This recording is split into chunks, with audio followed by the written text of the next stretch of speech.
le Barça sort une très grande performance et bat l'Atlético Madrid, certes sous le score de 1 but à 0, mais faut pas se tromper, hein. Dans la production, ça a été très impressionnant. Alors déjà pour commencer, au niveau de la compo, ça a été exactement la même que face à Porto, sauf que Inigo Martinez s'est blessé lors de l'échauffement, donc Christensen l'a remplacé au final. Maintenant, par rapport à ce match-là, bon, c'est simple, hein, dès le début, le Barça a imposé son rythme, a tout simplement dominé, et on a vu très clairement que le Barça était là aujourd'hui pour attaquer en boucle, pour marquer un maximum de buts et pour jouer un football très très offensif, mais avec beaucoup d'inspiration.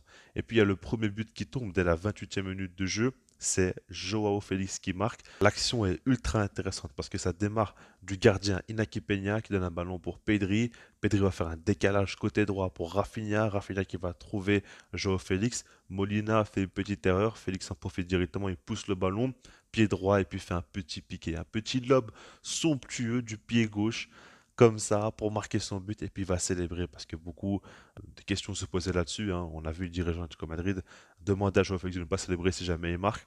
Lui, il en a rien à foutre. Il a très clairement célébré devant tout le monde.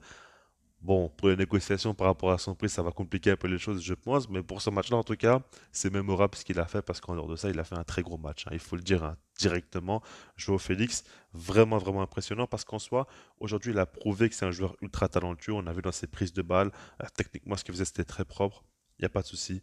Mais il a surtout prouvé que mentalement, il est très solide parce que la pression autour de lui était énorme. Il savait très bien que c'était le joueur sur lequel toutes les caméras seront rivées pour cette rencontre qui est décisive, qui est importante pour le Barça et il a répondu plus que jamais présent. Il a été très très fort et vraiment, moi j'ai pas eu de doute par rapport à son talent pur, j'ai toujours eu des doutes par rapport à sa mentalité et vraiment quand on regarde le nombre de fautes qu'il a subi, on a vu que les joueurs de Madrid voulaient le sortir de son match, mais il est resté très concentré et justement il a joué de ça à son avantage pour l'équipe, pour le Barça. Et vraiment, vraiment, il a fait un très gros match avec beaucoup de justesse technique, avec beaucoup de bons choix.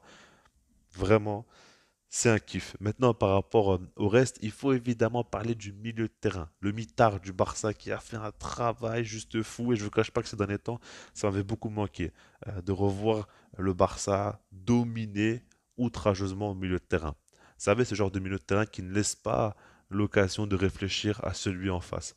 Genre de milieu de terrain qui va dicter le tempo d'un match. Et là, ça a été le cas totalement. Et tous les joueurs au milieu, hein, Gundogan, De Jong, Pedri ont été excellents. Maintenant, ce qu'il faut dire absolument, c'est le fait est que Xavi a eu une excellente adaptation tactique. Et je trouve que là, on est sur un point très important et qu'il va falloir répéter sur les prochaines semaines absolument pour voir un grand Barça, en tout cas plus performant.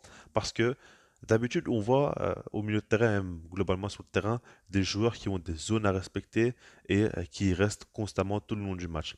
Et je disais souvent que pour moi, c'était un peu trop scolaire, un peu trop prévisible pour l'adversaire. Aujourd'hui, on a vu que des fois, Gundogan joue au poste de numéro 6, des fois De Jong joue au poste de numéro 6. On a vu que des fois De Jong jouait plus haut, des fois c'était Gundogan qui jouait plus haut.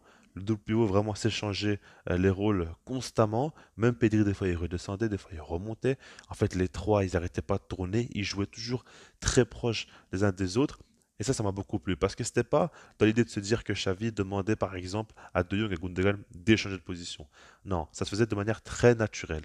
Et on a vu une grosse alchimie entre les trois joueurs.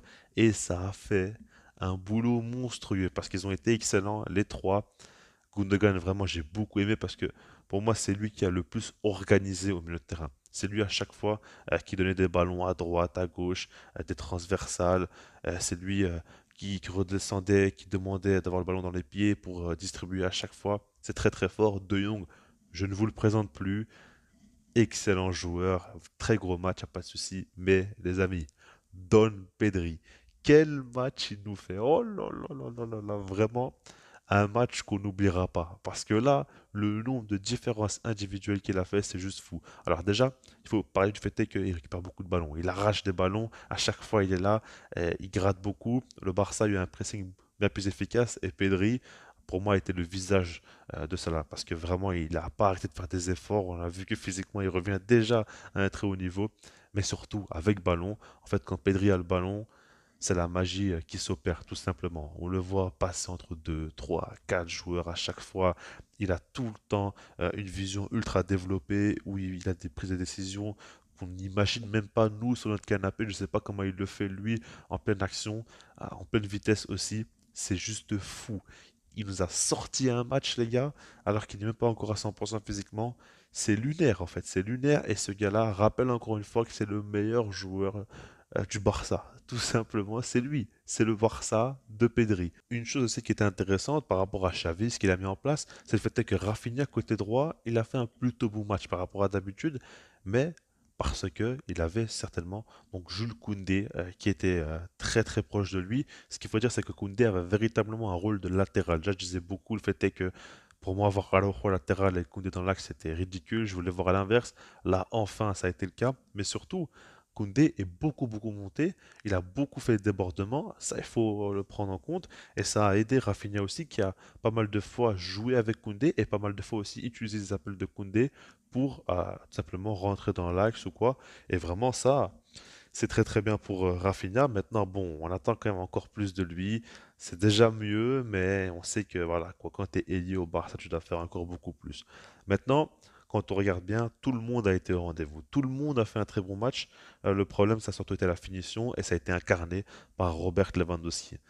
Vraiment, ça commence à devenir très inquiétant, ça commence même à devenir gênant, je trouve, parce qu'il a beaucoup de situations, il peut marquer beaucoup de buts, il n'arrête pas de se louper. Techniquement, c'est un petit peu mieux. Maintenant, c'est quand même encore des pertes de balles et c'est encore surtout dans la zone de conclusion maintenant. C'est ça le problème parce qu'encore, moi je me disais que dans le jeu, techniquement, c'est pas la folie, mais bon, Lewandowski, une occasion, c'est un but.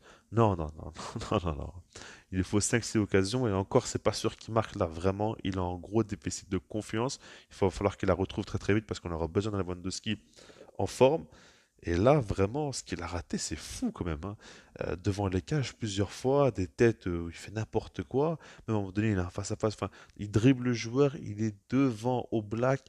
Il peut marquer de toutes les manières qu'il veut et il tire à côté. Il cadre même pas, en fait. C'est ça qui est fou. Et vraiment, il y a un gros problème de confiance chez lui. Il va falloir absolument qu'il se réveille parce que sans lui, ça va commencer à se compliquer. Parce que là, aujourd'hui, par exemple, le Barça gagne 1-0, mais si Lewandowski était en forme, c'était 3-4-0 peut-être. Ça, il faut vraiment se le dire. Et au final, on a vu que le Barça a souffert vers la fin de match. Et c'est pas anodin tout ça. Le Barça aurait pu se faire égaliser. Inaki Peña, il faut en parler aussi, hein, il fait quand même des arrêts. Lui, vraiment, il fait des gros gros arrêts. Joue au pied, c'est pas mal aussi. Franchement, il montre de très belles choses. Et il fait un très gros travail hein, pour compenser l'absence de Ter Stegen. Donc voilà, le Barça finalement s'en sort bien parce qu'ils auraient pu se faire revenir au score, comme je l'ai dit. Maintenant, globalement, dans la production, ça a été excellent. Et il faut garder ça, il faut avoir cette même dynamique. On va jouer face à Girona, qui est une excellente équipe aussi. Ça va être un gros test. Donc il va falloir continuer parce que là, c'est la preuve que le Barça peut faire de très belles choses. Et ça me fait très plaisir. Je vais laisser là-dessus parce que moi, je veux dire peace.